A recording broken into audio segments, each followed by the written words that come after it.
जय हिंद दोस्तों, स्वागत है आप सभी का आप सर क्लासेस में। तो शनिवार के दिन क्लास 8 के बच्चों को आर्ट एंड क्राफ्ट बारे में बताया गया था और कुछ वर्क भी दिया गया था। तो आज बच्चे अपना ड्राइंग करके आए हैं, आर्ट भी ये लोग बनाए हैं। मैं आपको बारी बारी से दिखाऊंगा। ये जो है सेव एनवायरनमेंट, ये बच्चे काफ़ी खूबसूरत बनाए हैं। यहाँ पे आप देख सकते हैं कि फैक्ट्री है, यहाँ पे पेड़ काटे जा रहे हैं और यहाँ हरा भरा आपका वातावरण है। पेड़ काटने से क्या नुकसान होता है, इन फैक्ट्रियों से निकलने वाले जो धुएं हैं उससे क्या नुकसान होता है, आप देख सकते हैं कि हमारे वातावरण को आजकल किस तरह से ये प्रभावित कर रहे हैं। तो मैं बच्चों से जानने की कोशिश करूंगा, लेकिन उससे पहले मैं बता दूं कि जो बच्चे यहाँ पे कुछ स्लोगन लिखे हुए हैं मैं आपको बता देता हूँ।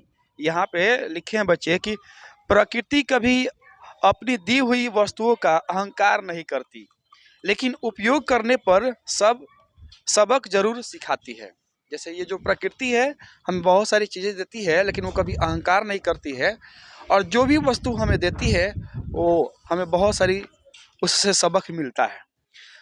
यहाँ पे बच्चे लिखे हैं, आप थोड़ा सा जूम करिए, इसको दिखाइए, यहाँ से आकर के दिखाइए। तो ये लिखा है कि पेड़ पौधे मत करो नष्ट, सांस लेने में होगा कष्ट। अगर आप ऐसे ही पेड़ पौधे को नष्ट करेंगे, पेड़ पौधे को नुकसान करेंगे, तो हमारा वातावरण बहुत ही धीरे धीरे खराब होता जाएगा और इस वातावरण में रहने वाले जो भी जीव जंतु हैं उन्हें बहुत ही हानि पहुंचेगी। इसका मतलब ये हुआ, यहाँ भी कुछ लिखा हुआ है, मैं आपको बता देता हूँ। प्रकृति का मत करो शोषण, यही करती है हमारा पोषण। बिल्कुल सही बात है कि अगर आप प्रकृति का शोषण करते हैं तो हमारा पोषण सही से नहीं हो पाएगा। अब यहाँ पे देखिए लिखा है कि प्रकृति ईश्वर की सुंदर रचना है, जिसे उन्होंने हमें एक अनमोल उपहार के रूप में आशीर्वाद दिया हुआ है। ये जो प्रकृति है ये ईश्वर की दी हुई एक सुंदर रचना है जो काफ़ी अनमोल है हम सब के लिए। इसलिए इसका उपयोग हम लोग काफ़ी अच्छे से करें। अब आइए हम एक और जो लास्ट है उसको मैं बता देता हूँ कि जीवन में अगर पाना है उत्कर्ष तो पर्यावरण रक्षा के लिए करो संघर्ष। बिल्कुल सही बात है कि अगर आप जीवन में उत्कर्ष पाना चाहते हैं तो आपको पर्यावरण को रक्षा करना होगा, पर्यावरण के बारे में आपको जानना होगा और पर्यावरण को सुरक्षित रखना होगा। तो आइए हम बच्चों से जानते हैं। तो सबसे पहले जानते हैं सोनी कुमारी से कि आप ये जो बनाई है, आप थोड़ा बताइए कि ये क्या है। ये हम लोग बनाए हैं सेव इन्वायरमेंट। आजकल हम लोग देख रहे हैं कि जहाँ तहाँ लोग हैं वो प्रदूषित कर रहे हैं हमारे इन्वायरमेंट को।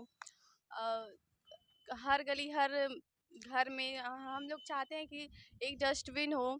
कहने का मतलब कि चारों तरफ डस्टबिन होना चाहिए, लोग जो कचरा इधर उधर फेंकते हैं वो ना फेंकें। ना फेंके। इससे हमारा देश स्वच्छ रहेगा।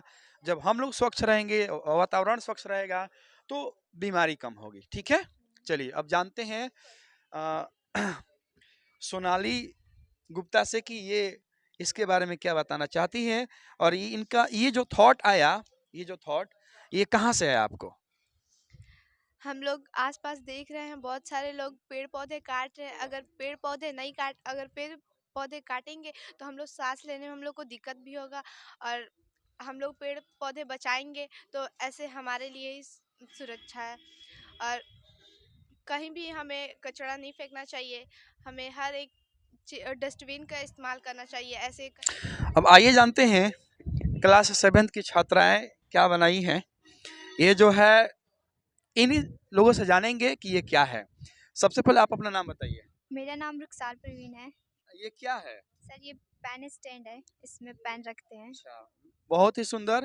आप देख सकते हैं कि ये पेन स्टैंड है, इसमें आप पेन रख सकते हैं। देखिए कितना सुंदर है, ऐसे देखिए बहुत ही सुंदर लग रहा है। Very good.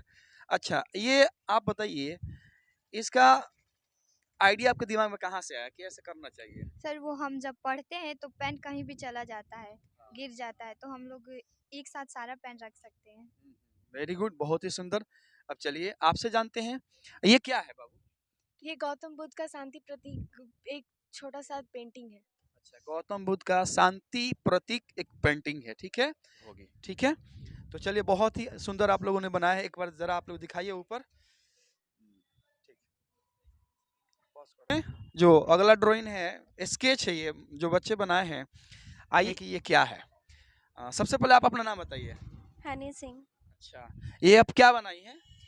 शंकर भगवान का पिक। अच्छा, शंकर भगवान का ये ड्राइंग है। अच्छा, ये क्या है बाबू? The picture of Shankar. The picture of Shankar. अच्छा, इसमें तो दो चीज दिख रहा है, एक इधर इधर त्रिशूल है, त्रिशूल, और ये इधर शंकर भगवान का है। अच्छा, ये आइडिया कहाँ से आपके दिमाग में? शिवरात्रि आ रही है, जो हिंदुओं का महापर्व है, इसलिए हमने सोचा कि शंकर भगवान का पिक। बहुत बहुत बहुत ही अच्छा आप लोगों ने बनाया है। आप देख सकते हैं कितना सुंदर है ये, ठीक है, बहुत ही सुंदर आप लोग बनाए। Good, very good. ये अब हम जानते हैं क्लास 8 की दो छात्राएं, ये जो गीता ज्ञानालय का लोगो है वो बनाई है। और इनसे जानते हैं कि ये जो सिंबल दिया हुआ है, ग्लोब है, दीपक है, किताब है, हंस है, ये हमें क्या मैसेज देता है, इससे हमें क्या मिलती है, आइए बच्चों से जानते हैं। तो सबसे पहले आप अपना नाम बताइए। My name is Tanu Singh. I am the student of class 8. और आप? My name is Nandini Singh and I'm student of class 8. I am Tanu Singh and I am the student of class 8. Tell something about this symbol one by one. This symbol tells that the knowledge of this is so high. It means the knowledge is build that match the international standard. इसका मतलब होता है कि जो हमारे ज्ञान का स्तर होना चाहिए वो ऊंचा और अंतर्राष्ट्रीय तक होना चाहिए। हमें हम जिस जहाँ तक है वहाँ तक अपनी ज्ञान को सीमित नहीं रखना चाहिए, हमें उससे ज़्यादा ज्ञान लेनी चाहिए, क्योंकि हम जहाँ पे भी जाएं वहाँ पे अपने ज्ञान को बढ़ा सकते हैं या फिर अपने ज्ञान से कुछ भी हासिल कर सकते हैं। इसका मतलब ये होता है। Thank you. ओके, तो आप लोगों ने अभी सुना ये जो जितना ये आप सिर्फ ग्लोब के बारे में बताई थी, ग्लोब के बारे में, ये जो ग्लोब है इनके इसके बारे में ये तनु सिंह के द्वारा बहुत ही अच्छे अंदाज में बहुत ही अच्छा ज्ञान हासिल किया। अब जानते हैं हम लोग दीपक के बारे में कि जो दीपक है हमें क्या संदेश देता है। तो आइए जानते हैं हम इसके बाद सेकंड तनु सिंह से कि दीपक हमें क्या मैसेज देता है। A lamp burn itself to give light to others. इसका मतलब ये होता है कि दीपक स्वयं जलकर दूसरों को प्रकाश देता है। वैसे ही हमें भी पढ़ लिख कर अपने समाज को ऊंचा बनाना चाहिए और अपने माता पिता का नाम रोशन करना चाहिए। चलिए, बहुत ही सुंदर। तो अब जानते हैं ये जो बुक है, आप देख सकते हैं यहाँ पे बुक बहुत ही सुंदर तरीके से बच्चे बनाए हैं। यहाँ पे गीता ज्ञानालय लिखा है मीरगंज, और बुक के बारे में हम जानते हैं नंदिनी सिंह के द्वारा कि जो बुक है हमें ये क्या मैसेज देता है, क्या संदेश देता है। Let's no. Sir, may I tell this? Children must develop the reading skills because education is very important for us. In this generation, education is very important for us. Without education, we can't crack and catch our goals in any lines. इसका मतलब ये हुआ कि education हमारे लिए इतना महत्वपूर्ण है हमारे जीवन में। बिना शिक्षा के ना ही हम किसी लाइन में आगे बढ़ सकते हैं और ना ही अपने लक्ष्य को हासिल कर सकते हैं। Thank you sir. तो बहुत बहुत धन्यवाद आपका कि आपने हमारे ऑडियंस को, हमारे दर्शकों को एजुकेशन के बारे में बताया। ये जो बुक है हमें क्या शिक्षा देती है, कैसे हम अपने गोल को, अपने मंजिल को प्राप्त करते हैं। अब जानते हैं,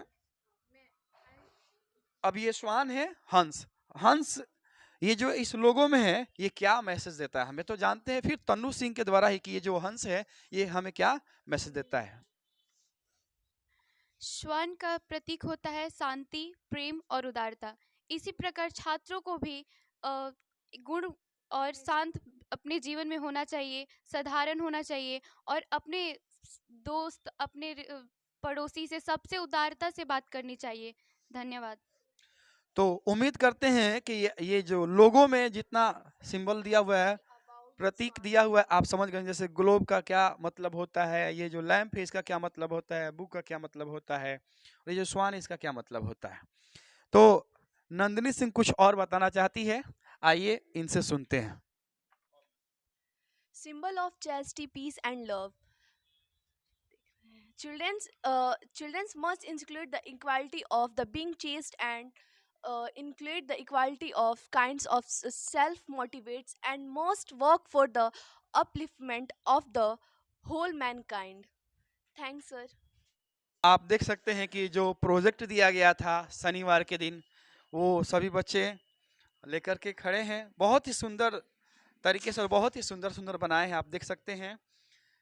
आप इस सब के बारे में जान चुके हैं और मैंने आपको बताया भी है।